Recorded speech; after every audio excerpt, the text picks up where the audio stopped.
Hallelujah. Amen. Ia le tō neta au. Praise God. Ia o mai o neta au. Ia se fumuia ma le. Se fuma te ko fie le lofa ma le anga le leo le tua. A fai foi onu tai tai ina mai alo se fua o se tātou ola foi le neta au. Fa ma lo foi por kalame ua mai atu le neta au. Ma lo ta pena ma lo sa ili.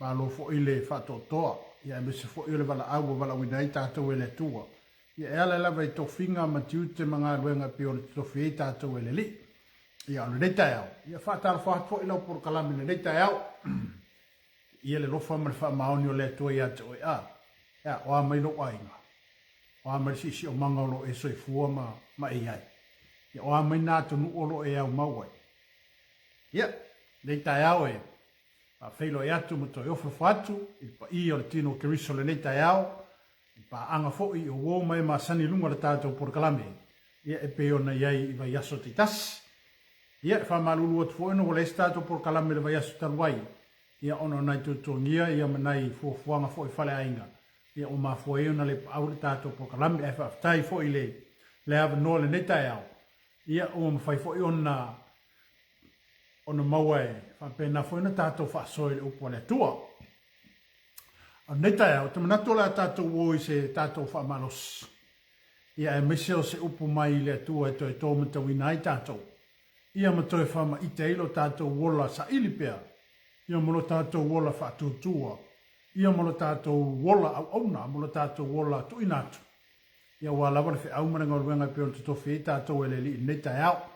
Le la tai au ia fatalo wat foi ia ona tofia le tua e so se laenga o le larolangi lo au mawai ia o fe lava tu ingo le larolangi lo e fa fonga mai ele tato por kalame le ia me se foi o le aingo ke riso le neta ia fatalo fatu ma fa felo ia tu ilo pa ia maloma malu le neta ia tato wo le tu talo foi mai ia ona fa ga solo le tato por kalame pe ona ia tama ma to fa taia la o fio le neta ia ala fai mai lau whanau i whanunga le lei mai ate o e whaatai le ola o le malosi.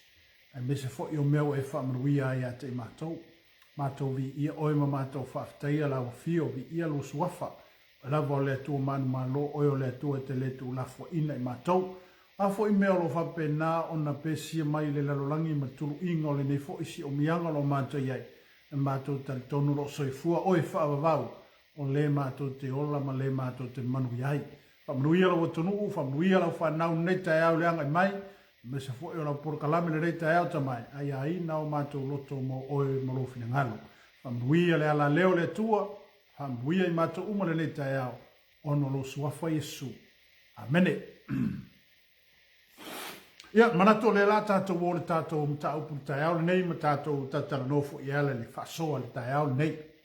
Amene. Au sina upu ma le fionga pa i ala tua, e toe e fai ma toe fa fangu ia te tātou po se fa te ita inga le leile ua au mai e le tua po ua toe au mai e Yesu ina ia fa awa o ai tātou ma ia fa pena ona toe una ia ilo tātou wola au una molo tātou wola finau i le tua amene leila tai au leila tātou o se mata upu a mai e le tua tātou te tatalo nomo tātou fa soai ha talo fatu tato ainga wanga me neta yao ya tina ya ana tongia pa tai mafuta me neta yao ma lo fo isaili ma lo fo ita pena me se fo upu le tua i le ta yao ma le ta yao di ia le li fa manu tele le tua tao ne tato o le tusi le Ioane lom ta po sumartolo Ioane lom ta po sumartolo manato e vatu se il mata upu le ina ia toe wha manatu ma toe wha iloa ia te tātou. Le tātou ngā luenga mo le tātou tiute.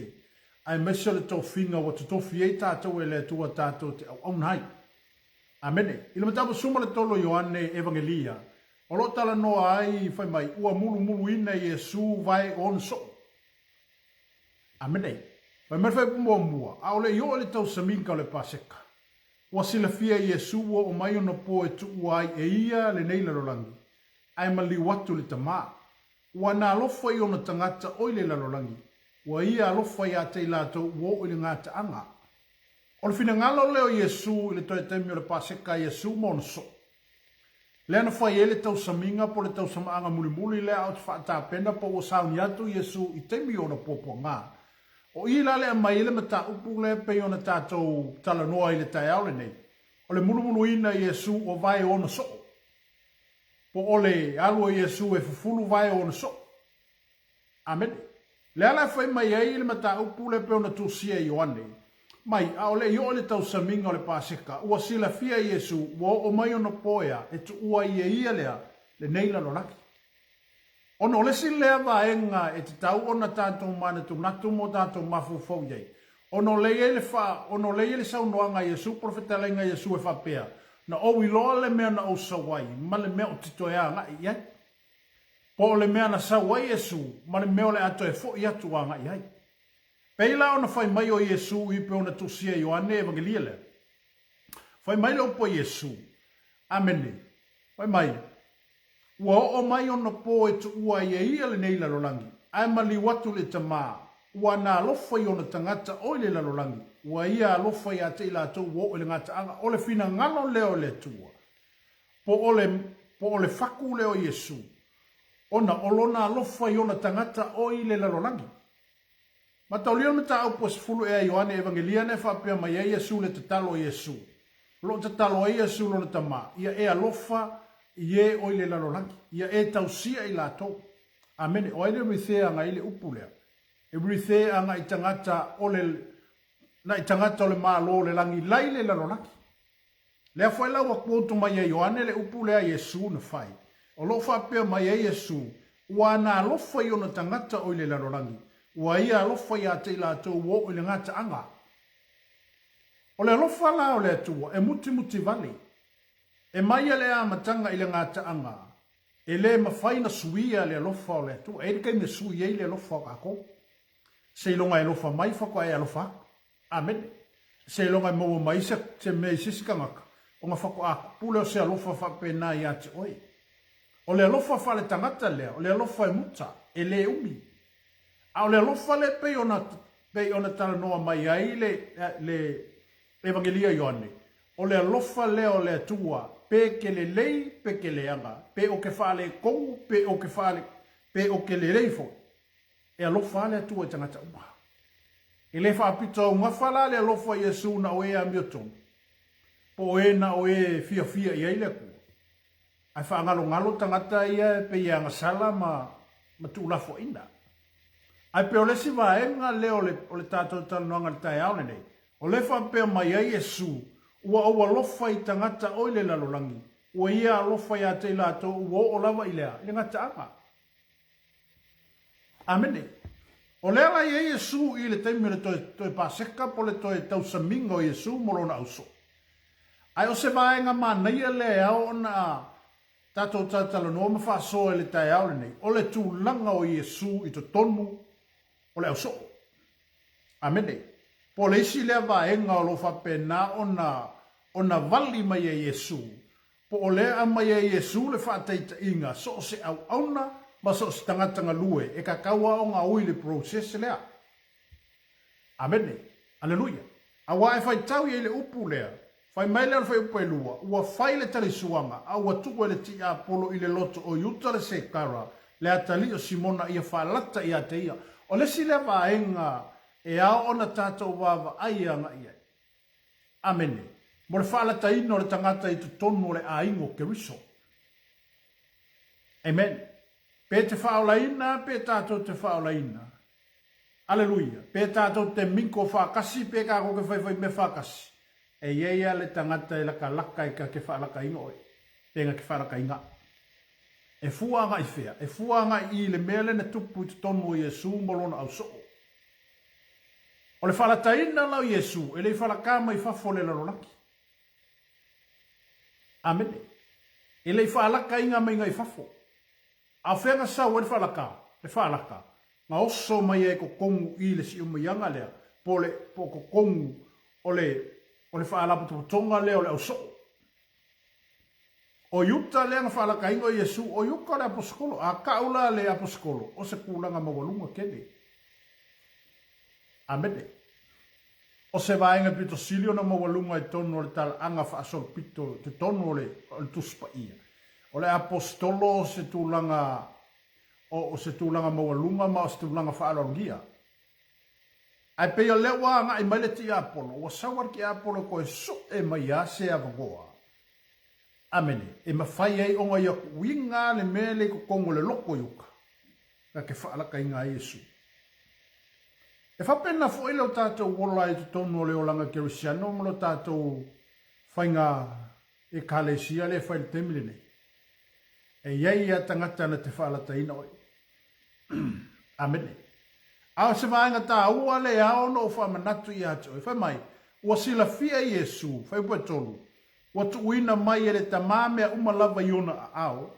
Ua maliu mai foi o ia mai le atua. O le ato e maliu atu foi o ia i le atua. O le ale mele saui e loa le lei. Mai sila fia le lei e Yesu longa, fasingo manga. Amen. E sila fia Yesu le mea nga sawai. Ma le mea o le akoe al waku iai. E loa Yesu lona fasingo manga. O lona a inga. Ma mea umanga ia ola e. Lele fai mai e Yesu. Watu uina mai ele ta maa mea umalava iona a ao. O mea umala. Waku uinga ele a kua ilonga akali. Aisha. Amene. Fai mai. Ole a. Fai mai la ia lea. Ua maliu mai foi o ia mai lea tua. O Yesu nga maliu mai lea kua. Amene. Ole a koe foi yaku o ia ile mea nga. A au mai ai. Pe ole a koe foi yaku Yesu ilonga kama. Po longa fasingo manga. Ile mea nga mafua i o ngā whio mai. Amen. Ao se vaenga pito sili lea ona tā ua le soifuanga ma leo langa o tātou. Whataru whatu la sunga whatonu, la sunga maik, la fore sunga whawhenga iana nai, ia le tua neita au, whaftai ma futa mai. Amen. Ao la sunga whaia onga, mai le lau mua, lau tō whaurale, ngā fui tō aurale, ia le li neita au, whaftai ma futa mai neita au. Ai, o se whaataita inga le lei leo wa fufola mai e Yesu. So se au na lava ma so se tangata inga lue le ngā luenga whakeu sian.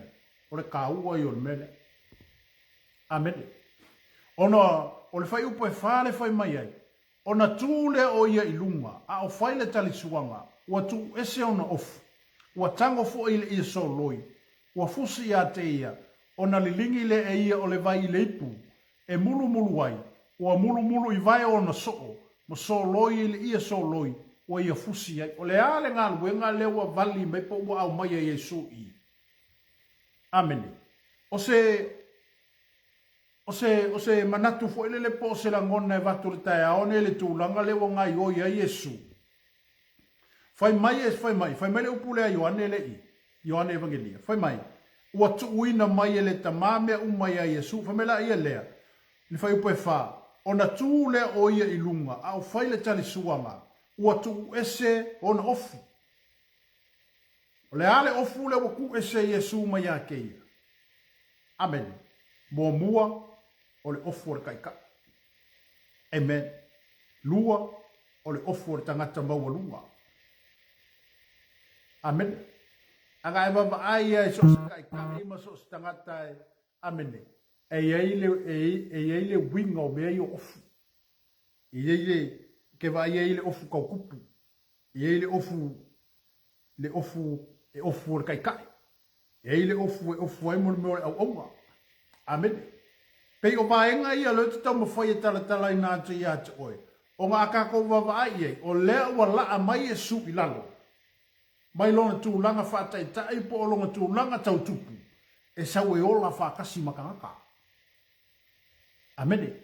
Na e anu le tusia kaltia o ia Filipi lo mata upo e lua. Amene. Fai mai. Ia iate o tou le alava manatu sa ia Yesu Keriso. E ui lava o ia o le alo le atua. Ai na wha maulalo te isi o ia. Amene. Mai nai o ana avea o ia e whai maa polonga. O le alfa mauninga le melea. A lea sa ka komoni mawinga i le upo le akua nga wha polonga inga Yesu. Ai o lesi le vaenga tā ua ma le vaenga pito sili ona le lei. O lewa au mai e Yesu le whaataita inga ia kako. E awangi so se au aunga le leia. E kakaunga la ama ilalo le mele o laikanka. Amene. A whape o Yesu se sikepu longa wha. O leo koe la ama Yesu anga ilalo le sikepu mua. Amene. Pe ai fua ia il tala le ama ia le evangelia Ioane. Mai ona tuule e ia, ona tuule o ia ilunga. A o whaile tale suanga. Ua tu ese e ia ona ofu. La alfa ilonga le ofu lenga ofu o Yesu. O le ofu lenga ofu o Yesu o ia o le dida. O ia o le kai. Amene. So se mea fai mai Yesu e usikai uma le uso. Ai ore koe kemi ore pa seka por koe kemi le inga wa saungi Yesu e alu e maliu. Fai mai inga ko e se ia Yesu o nga ofu kau kupu. Ale ale mele wa fai. Wa ofu le ofu au aunga. Amene. Ke fai e kei loa i fai mai. Wa fusi o ia ilea. Amene. Mai ona tūle o ia ilunga. Au fai le tali suanga. Wa tu ese ona ofu. Wa tango fo ile ia so loi. Wa fusi ia te ia. Amene. O le ale akta o le ia so loi lea. A vai ko kongolo aina. Ai ale fai se mea kau sami o maku. O mea ia fai. O le apa fafako. Ma le solo. Solo fafako. O le whakai ka inga la lea lenga a mai e Yesu lea. Fai ka kor kei mire. O le tūle a fai utaia. E le mawhainga e ulu fale i le fale se wanga ngā ua. Mulu o vai pa ua wha amamao vai. Ai vai fo le ngā luenga le na whai e Yesu. O se ngā luenga pito sili o na wa ai maulalo i tangata utaia. Aleluia. Ai o se whaataita inga le leile wa au mai. Ma o se au wala le leile wa au mai a te tātou. O ngā ongisi o kai. I le fia saulano. Amene. Aleluia. O ngisio ka koe mawangi kulanga maulunga whape, oe. Ka ilo yake, oe pe mawhainga e sau e mulungi vai o sesi. Aleluia. E alfisili na whaila unga, e mawhainga e au le mulumulu pe kia le mawhainga e kango fufulungi vai o sesi ka ngaka. E o ia ka kole o kerisiano, e mawhainga ko whaia le tūlanga le. Ia o le vaenga la na pe ona o tara noa to le tai au le nei. Le maua lalo ma le whaatau waa o le mea ngā i mai a Yesu. Amene. E le mangaku a Yesu i songa kūlanga kukusa maronga kama. Aleluia. Ai nā fio mai lava o ia ma sau lava. Se ia saili a ka kou le tangata mo wha le tongu. E le ki oa le upo le apostolo po. Pai mera apostolo po. Ia avea uma se vai inga ia maua mai se kangaka o laia. Lai vai. Ele mangaku la paulo e longa kulanga maua lunga ma longa kulanga kofia inga. Ile vala winga ele kua o ia. E whaima aposkolo nguese. Ele mangaku la paulo le kulanga lea. Ngai ia longa ngonga le kulanga lea. Ai ngai ia faa ka kia ke esi a whapea. Ai la lo le skepu lea i kangaka vai inga ia. Kukusa markangaka lai vai. E whapena fo ila le fina ngalo le tua po le fina ngalo Yesu le sawai. Amen. Ono lewa mai e Yesu se whaataita inga le leima o se whaataita inga piko sili o ngā mawalango. Amen. Wa e alo e mulungi vai o lau e kālesia. Po wa e alo ma se apa whawhango e ke alo e makua fufuru vai o lau e kālesia. Amen. Le tō whale nganga leo te whai atuai. Ai pe o le aka lea mai i. O le ata, o le taitai, e i loa o ngola whaakasi makangaka lai, i lalo lana taitai nga. Amen. Wa iskai kai e mawaro kai kai ia. Kari ala ia lea, ngā halu a leo kai kai ia, ia, whai kari a leo le ka le sia ia, mara whaara puonga po whele me, pawale me ia whaalongo le mera whele me ia kai kai. A o se whaataitai nga le leile wa au mai a Yesu. O lewa au mai e Yesu ia te tato. O ngā lewa mai e Yesu le whātaita inga lea. Whaibea, wa fufulu e ia vai o longa au so.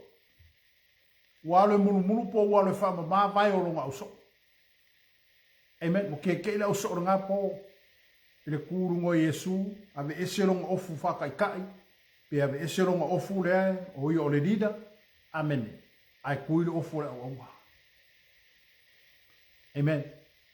Aleluia. Reki o fai mai le fionga le tua. Amen. O se e fia silia, fai muri. Au se fia mu fia mua. ia fai ma au a po se fia kai fai ma au. Amen. Ya mana ya lu fa le fa sa mo fo le nga fo le fa sa mo ka ko o le ala le pule o le a tau tua. Amen. Aga fo ya le leila ko kua ma le lei o me fai kongo le ainga. Ava va aila le sa o le ainga ya ki o e maronga i oi ma mea umma ke fa ki ngoi kongo le ainga. E ke le komumu amen. E ke le ukuoso o a me fai mai ai e makua fia le sa o le ainga. O fa makai lo le o e pe waku se kaui mo e esia e kauia la ngā luenga le lei ngafai. O lau au nganga ma le whaakingoinga o ki uke kongo le ainga, e le pa ole. O le ala o le aka le ua mai e Yesu, po le utu ina mai e Yesu ia te i tanto. O le aka, o le kai le lei. Amen. Wa o le si le vaenga i pito sili o na mana i o me ta upu le ua mai. A whape o lai e se isi o ki ngā ingo le ka le se voi. O le ale tu langa o le kai e whai. E anu. Le aro ki ngā whakasi maraka la e mawhiki o le kālesi. Amen. Ai le wharongo kua la lau ki ka kore kālesi a ngā e asiti a lausu. Amen. Aleluia. Ai whai mele le upu le sawa i a. Mai ua ona lilingi le e ia o le vai le ipu. E mulu wai. Ua mulu i vai o na soo. Ma soo loi ai i le ia soo loi i boi fusi ai. O no atu le o ia Simona Peteru a ua amene a ua fai mai o ia te yeleli ie. E te le mulu e o vai. Wa tali atu Yesu ia te o whape atu o le mea o te whaia e te leilo nei. Ai mulu ane e te iloa. Amene. E o le silema ngaku whane tangata lo iei kongor ka ko ngani. Kongor ka ko whainga nuku maka ko whainga e karisi. Amen. O ngā ole mea le sawai, o peo leo whike e ngā ipe kelu ma Yesu. O leo o ako Yesu e mulu vai e whai mai ia e pe kelu. Yesu, e le ka kaunga e whaiera ngā ruenga ngā. O le sa, o le mga ko pe kelu. Amen. A le ngā ruenga wharataita i o peo le ka o mai a Yesu i e wha amana malama mai a pe kelu. O le ngā ruenga le ka kaunga whai o e pe kelu. O le mulu o vai o kawaka. O lo fiso soangi i le o vai. O ka ko whaaola inga o le ua mawhikia. Amen. Lala whai mai a Yesu i. O le mea o te whaia e te leilo nei. Ai muri ane e te iloa. Aleluia. O le ane mea kupure aposkoro le. Kasi le aposkoro makao kia. Ina ua le ligi le mano le angang po i le aso Pentekoso. Kambala le. Amen. Kambale o pida. Ele i koe fefe, ele i koe foi, ele i koe whaafiki pei o le meanga i e mua. Aisea, awa lewa kau ngu i le upo Yesu ma whai iai. O le mea ke le iloa ngei e muri ange e kea, e ke iloa. Lea na, wa fio Yesu le langi. Ku le ngā luenga i a pekelu, ku lai mei pekelu, o se makua apos kolo malosia. O ngā lea, o ngā lea ua o wha maularo le loko pekelu. Mai au sika i anga i le mea langa whai mai e Yesu wai kasi le aposkolo le makua i vamve a o oso. Whai mea o le mea pua. Whai mai le mea oso. E o whai le kaimi inga ua whaamanguia le akua i a peke. O whaamanguia Yesu i a peke. E pu whai le Yesu ma whai e. Ia o le ale upo tangata, le upo tangata i a te au. Whai mai o le ase upo tangata i a te au. Le whai mai au so, whai mai o oio Elia. Whai mai o oio le perfeka. Whai mai o ioange le papiso. Ai o sokora o ka mo pira whai mai. O oi o le alo o le tua soifua. Whai mai le male i mai Yesu i a pira. E le o se singa ngā whai lo aku i ake o le akua po o le manga o le nganga pai. E umar mea ngā. Amen. Ai whai mere kala Yesu i kaimi o le au o i onga pupo ngā mo ngā mwhasakau. Ai whai mai le kala pira i a Yesu. Yesu, e le o i ake o le mea ngā. Kero ngā o a i a Yesu. Wai mai Yesu, sakangi, alu i opua. Whakua au mange i anga whaamangu ia ale o koe au ai. O lesi le vaenga e te tau ona tātou mata alai. Mo tātou wawa ai anga i. Peye ke kokongu o le whaolakanga. Se le malolonga ruenga ki apo. Amen. E le malolo. Vai o le kofi o le aposkolonga ave ia yuko o se kofi mawalunga ma o se kofi whaalolongia. Ai wakau mawhai ia kuale ki a polo inga e koe so e a kuase a vangoa, ma koe anu wakua inga ia maua se piko a o le loko yuko e koe nga i e mele. Ele manolo. Amene. E whapena fo i tātou moro tātou wala uina e te tonu re ngā luenga le tumo. Amene. Ave ai oe ave ai tātou matai tai te tonu e ka le sia po whaalapu tutonga o whea lava le me o wala uina ai lau sunga mai tātou. I o tātou mātala. Amene. Tātou mātala. Aleluia. Ele o moe noa le li o le laulangi le nei. Po le a fo i lo tātou tau mo whai i le tua moro kako wo i le li ima mea umolo tātou i e. E le ku ua wangoa ki a polo i a kako. Pai la wo ale te mere tari suanga muni muli e Yesu mo na so ala wa koe alu waku wa e koe naku wa ko kongu i a yuka. Alare upo Yesu ua mama o tou ai leo o ko uma. E whakakau anga i e. E whakakau le whakalenga Yesu i ongo so. E leo la ko uma. Onga i erika ngaka le ko kongu inga ke whaka inga o ia. Amen. Aleluia. Wa me leo e Yesu, o le mea o te whaia e te leilo nei, ai muli ane e te iloa. Amene. Wa me leo whai walu, o whai mai pe te ria te ia, e te le mulu lava o vai, i o i wha wau. O tali atu Yesu ia te ia, a whai o te le mulu ia te oi, e le ai so tofi whatasi ma. Amene. Ma, ngai e ion men. Se wha pupula aku ia pekeo. Ma sei wha malamala mātu le so leo petelu. Le whaku ako o Yesu. Malonga loko ako o ia. Amen. Aleluia. O le ngā luenga foi. Ma le vala awina leo sa uni. O leo vala awina ai petelu. O le loko ako o Yesu. E ku uionga au so o ia. O no lesi lea whataita inga mātango fia ma o lesi lea la sanga le lei. Ua au mai le taitai po ua au mai e Yesu. I lona au so ia mo matatou umalawa. O se whaataita inga le lei leo lea. A whapea o lae whaale kongu ka sau nana. Amene. Lau sunga le taitai po ka kofo i oe lo whapea nao na tui foi o ngā luenga ia mo le tātou wala wina.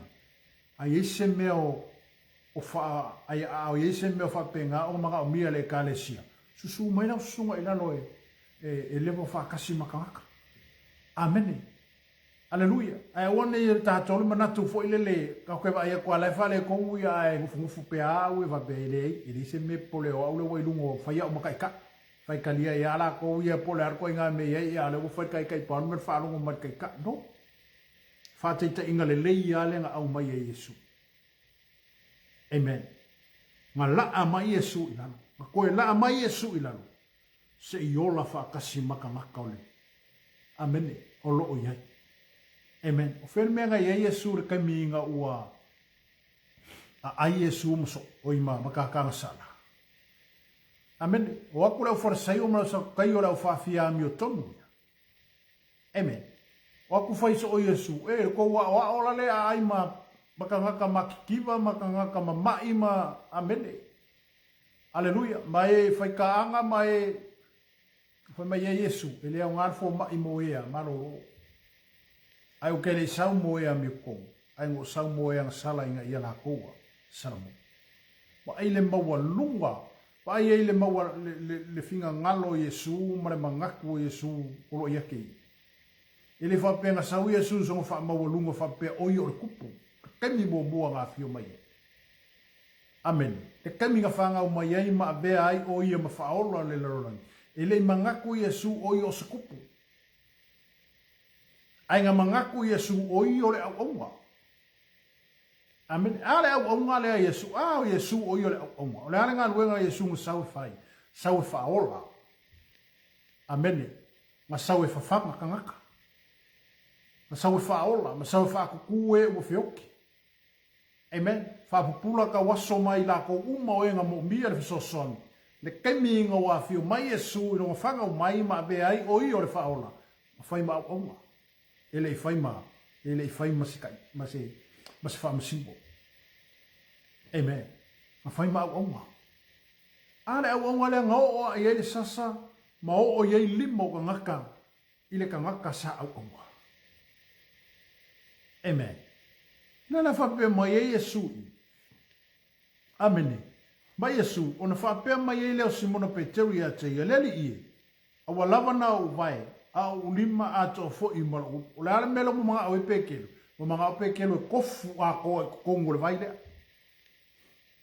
amen ma vai la ele mana o ngo pekelo le e la ko Yesu mas ka mai pe sini vai ala fe mai e pekelo ele nga o vai la mo kingo a ko yo nga ali e uma ele le pe sini vai ale le so o so ina o mala malama le so o le mai mountain ai le meolo ka oko i ele fina ngalo Yesu mo ia ma le ngā luenga e wha wau malona wala wina amene na iei lole mana o ngā akoa leo pekero le ngaka o ngā vai au longa kingo akoa amen le ala whai mai e Yesu ia peteu amene whai mai mai leo Yesu ia peteu le li ie awa lava na o vai a o ulima fo i a tōmalo umu. Ona whapea atu leo Yesu ia te ia. O leo ta ele tau ona vai. E mama umai. E lea o ngā ona mulu uma. O mele whai upuna sa waina. Ua mama fo i oto. Ai le oto umalava. A wa ua sila fia e ia le na te whaalataina o ia. O le mea lea na ia feta lai atu wai. Ua le mama oto umalava. Amen. Vai lei. Ma Yesu wa mama o ko wale o ko umaisia e ele tangata to tasile ko kongu i ele o talia ina o le si foi vaenga e ona o fa manato ia o le tai ole vai o le ia yuka kongu fala konga lea e le manga ko Yesu le vaenga ka la nga mulu ia ma vai o yuka ko kongu o ile kaimio ko e paseka ma Yesu pe o le si le vaenga ta ua i le tatou ngā ruenga ma le tatou o aunanga. Awangi whapiko mangu yakas. Amen. Aleluia. Le o aunanga Yesu e whasafua. E peia ona moni maule e fionga le atua. E whaoso e le akuolonga la i e a mio kongu mai e a mio lepa. E le whapiko ngawhala le lofo le akuanga o e a mio kongu mai e a mio lele. Awa e wa ai il ta o tonga mainga o le toi paseka le Yesu mo na so le taimi ina o sauni Yesu ina puponga e le whapenga mulu Yesu kaua o vai oenga o nga so oenga o lai mulu sa o ia kia ai o lenga mulu i ma vai o yuta i to tonu i o le winga fo ile o le feta lainga Yesu le whapenga mai Yesu i ua mamafo i oto ai le oto umalaba a bede a wa sila fia e ia le na te whalataina o ia o le mea lea na ia fetala ia tuai, ua le ma auto umalapa. Amene. Ka kauanga ka kou mauki ngoa mo tātou loa. Amene.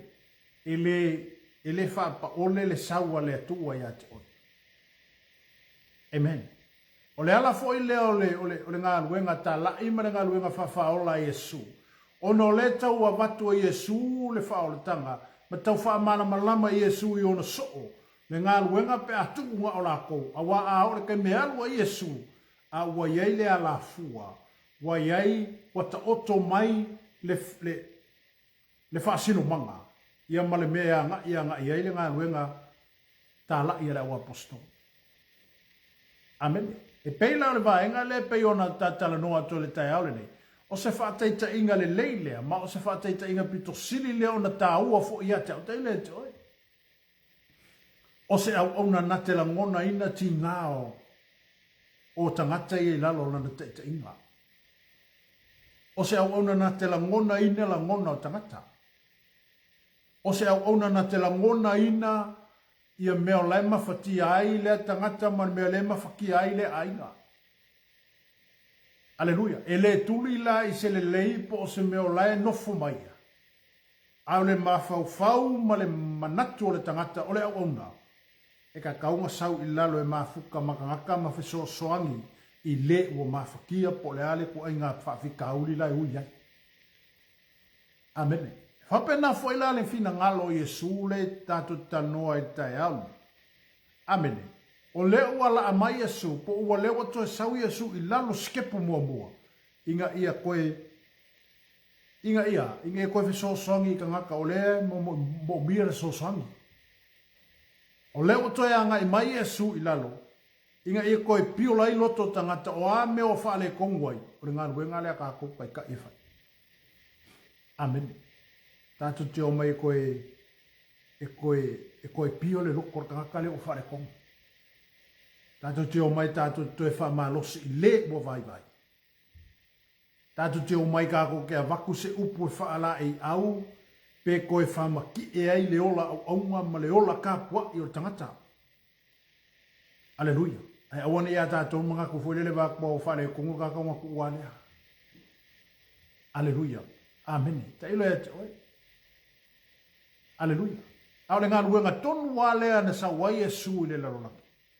Ma whape nao na fio mai e Yesu I le larolangi le nei. O le ngā ruenga whawhaola.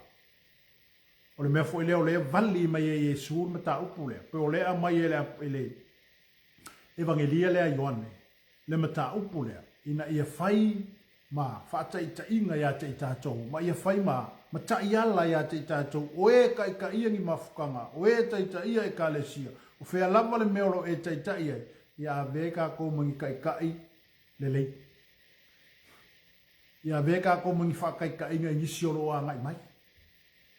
Amen. Tupulanga lala vaoa ma whanau olo tu tupu ai. O aile e kuni makai ka mangare kai mingi o kako. Amen. O e olo tutu le foi. O e olo taita inanga. O e olo taita ia whaalab tonga. Amen. Awa asi sero kako kai kai. Awa asi sero kako kai kai ka ngaka I le akua. Ma se sela tātou taita inga po mea tātou tutu ina tu ialo ma whanau e mese o tupulanga whai ai. E ko kupu mai whai lako, e se se fo ili mea nga i lato. Oi sea, ma fwoi whia, e le ma fua mai, e ma fua mai o tātou a taita inga. Amene, e ma fua mai a kako. Kako ma kala. Au fwoi ne whasi se ina tātou taita I mea o le o langa nei, o le oa ma le tamau a inga o mea mou. Amene. O me mo wako o me mawai. Ai e tātou o le taita inga le nganga pa I o le tua. Ma le whasino manga le nganga I a te tātou. I me ao na taita I e tātou. Ma me ao na whaale lei ai. To tonu le ngā ruenga ma me o lo tātou ngā ruenga ai. Amen. O le tua le tamau ainga. O le akua e pule I me ua. Amen. Ai kasi ale me le ku mai e le akua e a kako. Po kako I kai kai le lei. Po ka kongi kai whaale le.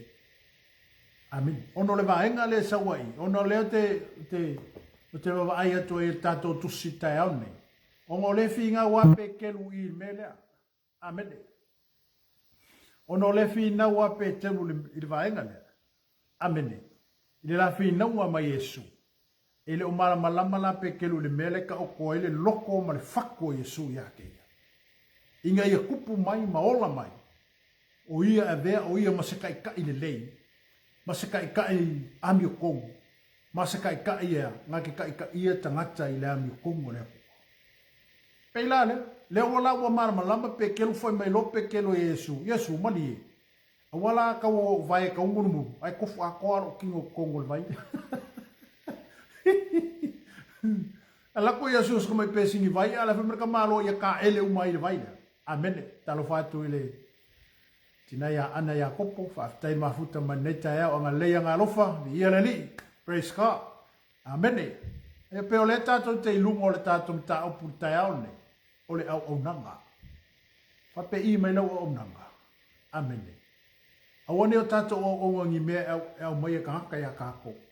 Ai a tātou o nre tusa mare whaasino manga le atua ia te oima. Amen. No lesi le vaenga I tele na whio ai te ita ima whapena o na whaale tonu ai te ita ina o le ngānue. Waka ko le ore kai ka inga le nganga pa ia. A wakai ka ia oi roa nganga. Ia wakai kai fo ia ui o mangaku mo na ngona. Amen. A lesi le vaenga I pito sili o na whaale tonu ai inga luenga ma me tātou te ngānu rue. O le seseo kako kai ka inga ma le seseo kako whano. Aleluia. Amen. Ai pe o le foi mai Yesu I le upu lea. Amene. ua mama o tō, ai le o tō umalapa. A wawo sila fia e ia le na te whala taina o ia. O le mea le na ia whetala ia tuai, ua le mama o ko uma. Amen. Eka kaunga wha mama uma kako. Amen. Ona ia i stangata e o le whaokanga. Ai ese le mea lai anga i anga i. Amen. E o ko kongu. Ai ese le mea lai mafa whau anga i. Pio i, pio yuka. Na mafuka ma Yesu, a ai ma Yesu, pupuna i wawenga nga whai a Yesu. Ai ese le mea lai ka avidi vide le mafa whau. E leo ko kongu i. Amen. Aleluia. E leo te tonu i le loko yuka le mea. Wanganga wha fōlinga sau ko kongu i. A lai makua ka whao mai a le whai ai o yuka i le mea lai manga oere ki a polo e whakingo i a Yesu. A se lapu ta inga fo ima o se to e whawhangu i a te oe le tangata o le tua ma le ka le sia. Amene. Auangi o kau kako wo. I e longa kako wo i a ka ua le mea lai e mafua i o kako wo. Kau keo i whea. Kako keo i le tua. Amen. Ia mafua le mea, ia mongi le mea kako ke a ngā i le mafua anga le vala wingo oe, ma le vala wingo a.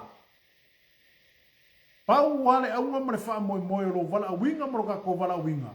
Ia kako ave le mau, ma ia kako wola i le mea le ngā vai e Yesu. Po le wha teita inga leo whaka oko mai e Yesu ia kako. Ia ve kako ngi kai kai lele. Amen. Awa a wha le kongur kai kai. Ia. Ola le me kupure kalesia. Salala. Amen. Sa ole le upo i sei hoile. Ia. O tai tasi ma wha sangar tangata i lona lava ala. Amen. O a mea kupu i kalesia ma me kupure kaimine. O aile tua ia. O kai ka ia. Amen. E ne kusia le lima sisi mea. E kusia i kai ka. A o le tātou ngaru e ngā whai, ma le tātou ma tā whai oi whai. O le tātou tiute, ma le tātou wala wina. Ia veka kongi kai kai lele, e mo i ele a kokoa. Ai kako ke wha moe moe mo tātou wha na lango e le taita inga, ma le wha sinu manga le nganga pa i o le tua. Ia te tātou, inga ia kai ka ia kako i mea ro fina ngalo ai le tua. Amen. O isi foi kaimia, fai me langa pa ia kako ke o ia, fai me kako ke o le spiko. A fai me langa pa ia ka ofi alo kako manga kako wo. Amen. O le ane mea ngā, mo kako le wha longo le taita inga. O le si foi mi vai ngā e kako ke a, kako ke wha ki ngā i le nganga pa ia. Amen. O le si piko, o le si vai ngā le kako ke wha ki ngā i le nganga pa ia, o kako le uska i le mea lai fai mai ei ma le taita inga le nganga pa ia ia kako. Ai Afrika lai lo le nganga pa ia e au le fai, aua. A fai me lo le nganga pa ia fai, tue, fai. Amen. Ai pi o tatala noa ti at o tai au nen, tatum ta upu tai au nen. Amen. Aleluia. Ile ala fua lea.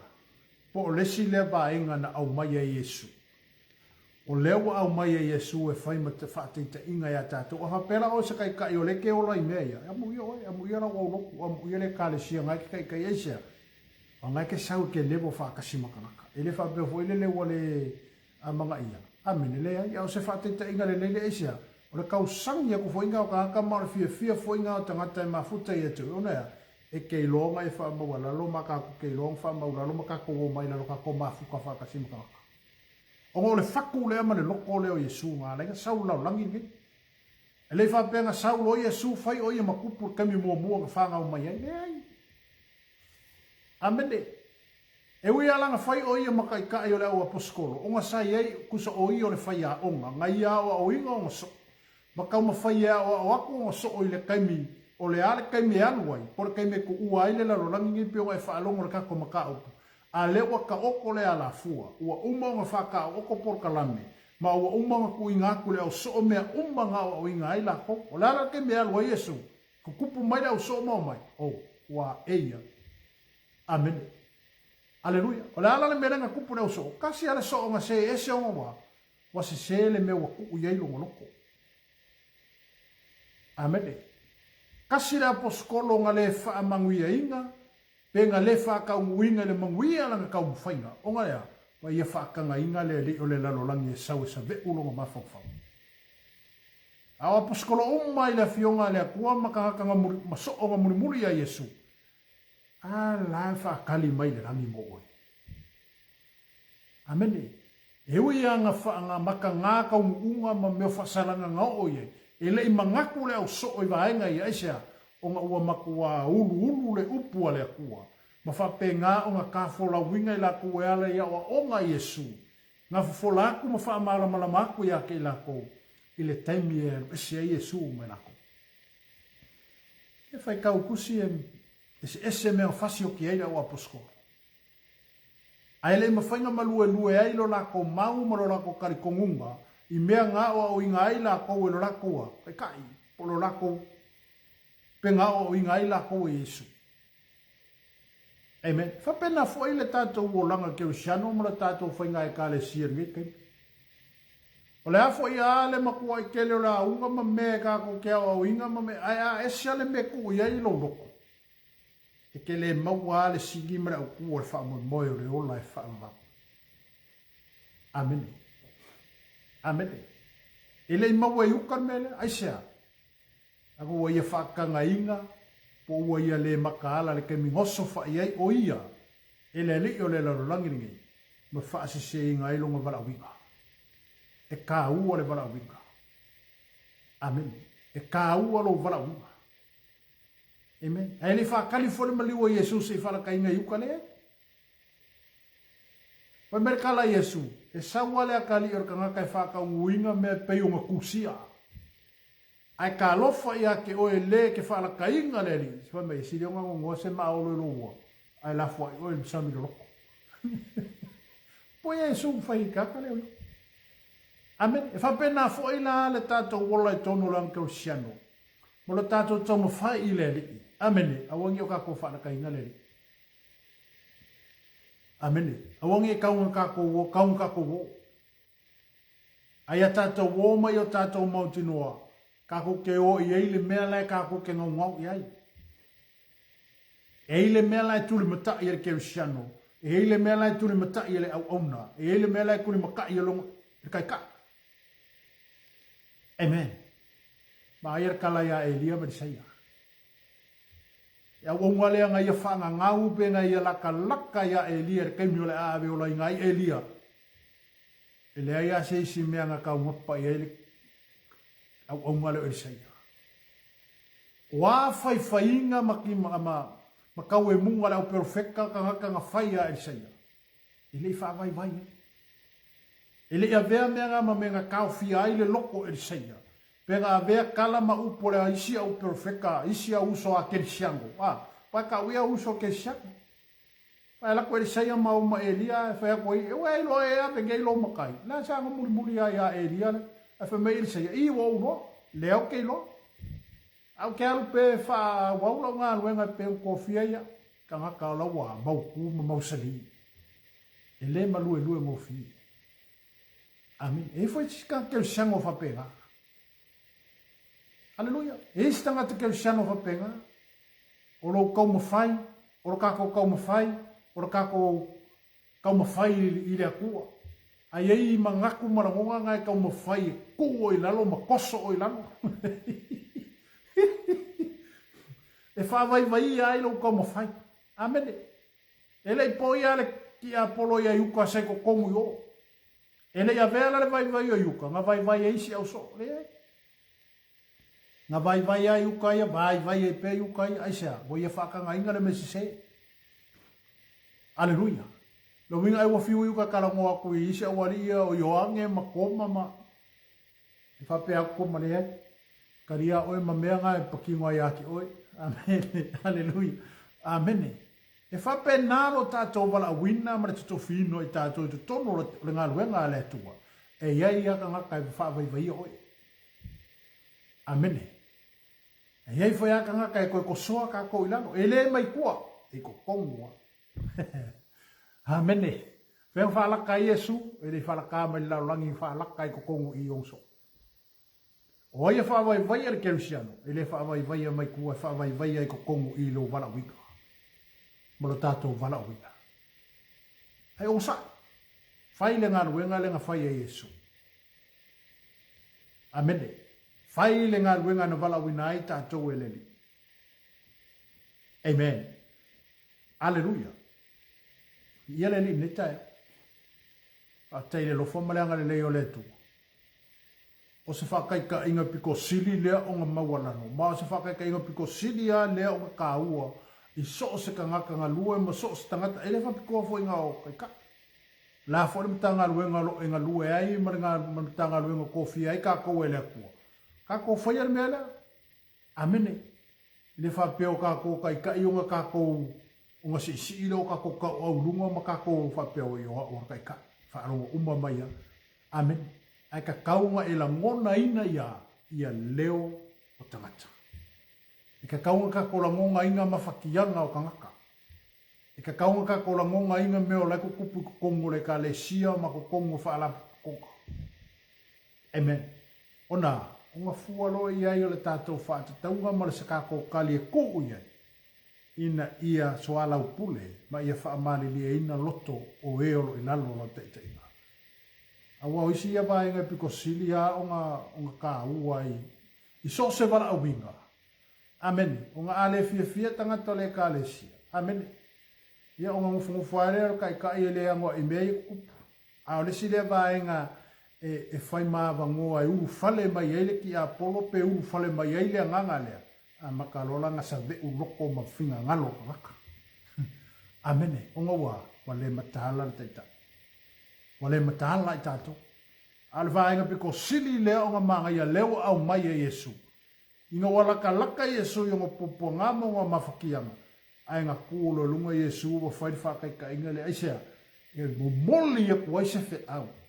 Ma a vaku e ise mea leiko kongo le whaku o Yesu i ngā so. A kūkūla e mai. O le mere ka kaunko whaia. Ia leanga whaakingo le au so.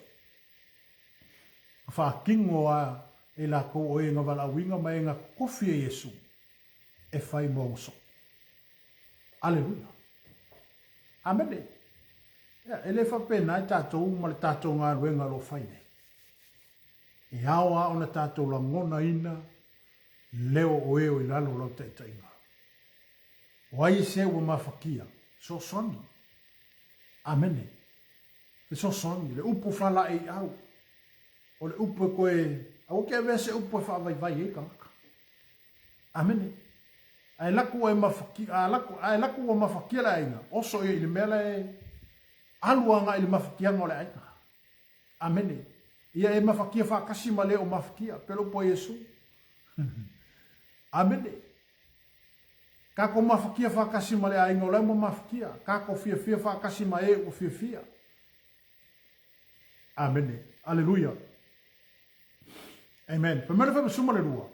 Wa umaru muru ina e io vo la tau vai. Ona tango fo ile i ona ofu ma teta oto. Ona fa pe atu le o ia ia te lato. Ua oto iloa ea le mea ua ufaya ia te oto. Toti ta ua mai a ua lea wa o male ali. Ua le lei fo ila oto e fai mai na a wa u lava lea. O le nei, a fai o a ua lea li ma lea wa. Ua o muru ina oto vai. E te tau ona oto fe muru wa i o oto vai. A wawo wa vatu le wha a wao ia te o tau, e pei ona o whaia ia te o tau, ia wha pea lava o tau ona whaia. Vai lei mea le hina ngalo ia Yesu. Amen. O le maka whaia i kongu alea ma o le whaku fo i leo Yesu leia kako, kako whe mulmulwa. Amen. O ai le ua vai, anu wha marosi iai. Amen. E o kewa koe vai, ai la fo i o koe lesi mea wakili inga vai. Alleluia. Amen. Wana fai mai Yesu ia. Wai mai. Nga wau mga fai a Yesu ra ngā ruenga lea. Koe ofu lo leo Yesu. Kau lo Yesu mai longa ofu koe ofu o io lea. O io le leaders. O io le kaika. Ia nga fai lo leo le faa o Yesu. Karkala mo fo Yesu yung so mai. Ia wa o fai a ngei mea ma faa kaika inga ia ki oko. O ko fai mai o lea o. Ia wale lei. Sa o leo ko kala o lava lea. Ai fai mai le manga o Yesu, a o manga o le ia ke oko, i oko fe muru wa i oko wa, oko vai. Amen. A wa vatu le wha wa o ia te o tau, e pei ona o whaia ia te o tau, i a wha pea lava e o tau ona, o ngā whai. Mā ngai ai. ia lo whakaatia mai e Iesu le ala fua le mo ka kou le o kerisia. Fe murumuru a. Awa ke wakoro kaka ke le fifia i ele anu le murumuru o vai. Lea, vai o yuka le wharakai Iesu, enga murumuru e Iesu vai o yuka. Amen. Aleluia. Murumuru, fe murumuru a. Ke lo for fe murumuru a inga ngā vai o kako e kupu e fo ile la ngona, fo ile lo lesi tangata. Se la ngona le lei. Se la ngona mana ia. A whapea fo e se meo se e kaka le iao. E ora ke mi ke ala koe murumuru o ngā vai pe furu o ngā vai. Ke vai e wha maulalo ke mi ngaisa. O ngā lenga lue le nganga o le tu. Amen. O laifa, o lenga lue le nganga o le tua. Pe a whai. Amen. O lenga lue le nganga o le tu. Amen. Alleluia. Le whai mai il whai upu lea e. Amen. Le whai mai le whai upu lea. Le masuma le wha. O le nei. A whai masuma le lima. A wawo wa watu le wha o ia te outou e pei ona o whaia ia te outou. Ia whapea lava outou on whai. Ma memere whai masuma le ono. E moni o te whai atu ia te outou. E le sili e au ona i lona ali. I le sili fo i le ua awina i le ana le au. A whai o outou i loa ia mea. Amu ia outou pe a outou whaia. I le outou uma o te whai atu wai. Ua o i loa i la tauna o whirwhilia. Ai pei tai. Ia tau nu o ele tusi. O le ai whaatasi maau. Wa a mai o ia te au i lono muri vai. O te whai atu nei lava ia te outou. A o le i o mai. Ina ia outou tali tonu. Pe atau nu. O wa u lava o ia. Amen. Vaila ni maa ia ke leo po Yesu. Amen. Alleluia. Be Yesu. A wawo o tau iloa. Ia mea. Amu ia o tau pe a o toa. Whaia. O mele sumare o. Moni o te whai atu ia te o tau. E le siri le au na ilona ali. E le siri fo i le ua awina i le ana lea. Le fe au. Amen. Au ona mare wha maun. Au ona. Tato o ona. Le ale ngaluenga wa mai e le tua ia te oi mai tato. Io tato o ona e tusa male bala au vala wina i tato o eleli. Amen. Alleluia. Tato wha maaloros. Tato wha maaloros mo tato ngarure mata lama te talo. Amen. Wo o mai au na po e lulu ina i tato. Ai a tato tutu mau. Mai a tato mata ala mata talo. Awangi e malue luero kako whakokua. Tato tu mau le upo le tu. Ia ve tato une te ta ile lei. Ia ve tato une tangata tato te whaia le ami o tonu le li. Peo le upo Yesu le sau. Amen. Ia ve tato une te tato te whaataita. Ia ni mea le lei. Mo eo anga i mai po eo lo whapena ona i lalo lau teita inga. Amen. Alleluia. Peo ai wa maftia o e utinga ina. Ngā ruenga nā tātou e whai. Taune tātou whaatino ina tonu e kalesia. No mea umolo tātou ngā ruhe ai. Amen. Tāla mata talo. Tātou tu ina ato fo i le tua mau tātou. Wala aupe i le tua. Ina e whesoa soani ina i tātou. Ia meso le nei vai tau male vai te mioro o soi fua mo tātou wolai. E leo to e whai ngofi. Alleluia. Ai o tātou i lore lei. Le taita inga le nganga pa i o le tua ia te tātou. I mea umma tātou te angai hei. Awane whatanga ina te apolo ia te oi. E hini si waenga e, a ngai meri te apolo malulu ina i tātou. Ia a vea e ma whawhita au ni tunga. Ia po mea e lu e, po mea e whapenao na le mau tonu wai no tātou tali tonunga. Ia ma le tonu wai o tātou manatu i leli. Amen. Ia e manatu o tātou whasoa na tai au nei. Anga le fo i le tua ia te oi. Por kalame foi fo le nei aso ma fai ungo le nei vai aso. Awali tia me umaela le taita inga le nganga o le tua. Whamanuia le tua ia te oe, a inga pele, o wō mai masani, se stu inga fo nei la ulangi a mese lungo le tātou wala ata, po lungo le tātou TV kerusiano, i ei pea le anga le leima le lofo le tua. Whamanuia i sunga le CEO po le tātou whatonu, i ei pea le anga le leima le whasino manga le tua. Ia wā lava le taita ino nenga luenga o tātou iei lungo le whasoa, i lungo le porokalami, o le TV Kirsiano. Ina ia ina mai whaola ina tangata a wā lava le tātou tala inga. Pamuia le atua na neta e au, ma whatu, tātou toi whiloa e fo i le vai aso anga fo nei. Ia mo se isi so onu o le tātou porokarame. a o le nei afiafi, o le nei fo i o uli, ia whaamaru e tele le tua le tino keriso, soifua e manuia ono Yesu. To God be the glory forever and ever. Amen. God bless.